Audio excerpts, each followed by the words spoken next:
Cyber city Gurugram में हरियाणा सरकार जंगल safari को बनाने के लिए अब ग्लोबल टेंडर करेगी जारी। हरियाणा सरकार की गुरुग्राम में 10,000 एकड़ में जंगल सफारी बनाने की योजना है। इस परियोजना के लिए अब ग्लोबल टेंडर जारी किए जाएंगे, जिसमें कोई भी कंपनी हिस्सा ले सकती है।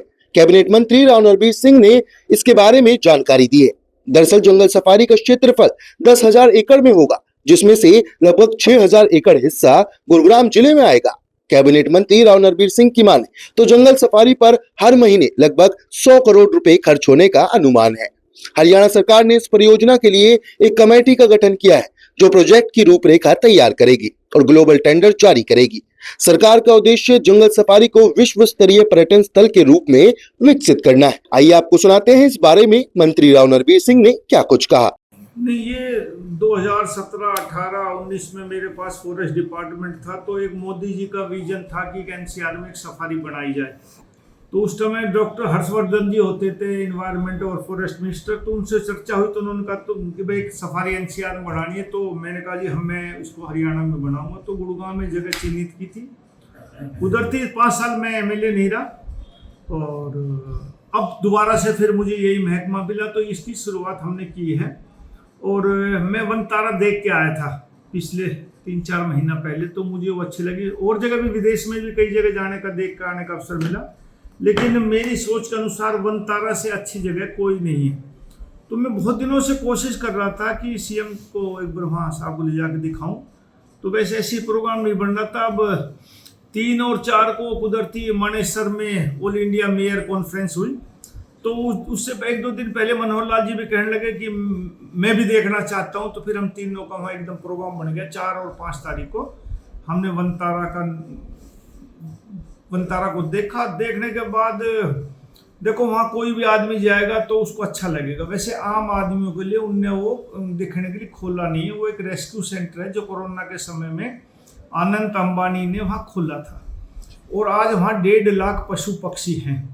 जिस प्रकार की सेवा वो करते हैं पशु पक्षियों की, दुनिया में मैंने इतने सफारी और जू देखे कि ऐसा सोच भी नहीं सकता आदमी। तो मैंने उनसे कहा है वनतारा वालों से कि हमारी एक ऐसी डीपीआर बना दो आप। और मैं ये भी मानता हूँ कि जो खर्चा वो करते हैं, मैंने वहाँ वर्बली तौर पर पूछा, वहाँ विमान जी हैं, वो सीईओ वनतारा हैं, कि भाई आपने कितना खर्चा इस पर लगाया। तो तकरीबन 4,000 करोड़ से ऊपर उसको बनाने में उन्होंने लगाया, और 100 करोड़ रुपए महीने का खर्चा है। मेरा तो सरकार का फॉरेस्ट और इसका वाइल्ड लाइफ का बजट ही 714 करोड़ रुपए है। तो आप सोचिए मैं कैसे सरकार के तौर पे बना सकता हूं। तो मैंने सीएम साहब को और मनोहर लाल जी को कहा कि नहीं, सरकार नहीं बनाएगी इसको, किसी भी प्राइवेट कंपनी को इसको दे दो, क्योंकि सरकार बनाएगी तो पशु पक्षी भी थोड़े बहुत भूखे रह जाएंगे, तो आने वाले समय में इनकी बद्दुआएं मिलेंगी। बेजुबान बोल तो सकता नहीं, बद्दुआएं दे सकता है। इसलिए कोई भी ऐसा आदमी, क्योंकि इस सफारी में कोई कमाई की गुंजाइश नहीं कि उसमें ज़्यादा कमा पाएगा। और 100 करोड़ रुपए के आसपास या 80 करोड़ रुपए महीने के खर्च होंगे, तो कोई बड़ा आदमी ही खर्च कर सकता है। जैसे अंबानी जी बड़े आदमी, अडानी जी बड़े आदमी, और इस देश में बहुत बड़े आदमी, और विदेशों में भी। मैंने कहा ग्लोबल टेंडर कर दो, कोई आदमी आना चाहे, नाम कमाना चाहे, सेवा करना चाहे, तो वो इसमें आ सकता है। तो एक इसके डीपीआर तैयार हो जाएगी, फिर ग्लोबल टेंडर इसका इनवाइट करेंगे। कोशिश है कि गुड़गांव में ये सफारी जल्दी से जल्दी इसकी शिलान्यास माननीय प्रधानमंत्री जी के द्वारा हो।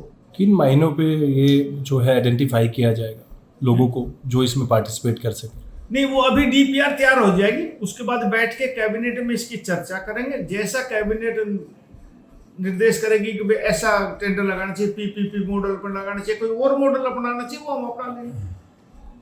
ये अकेले नरवीर सिंह का विषय नहीं, ये पूरा कैबिनेट का विषय है, और इसमें सबकी सलाह के अनुसार ये काम करेंगे।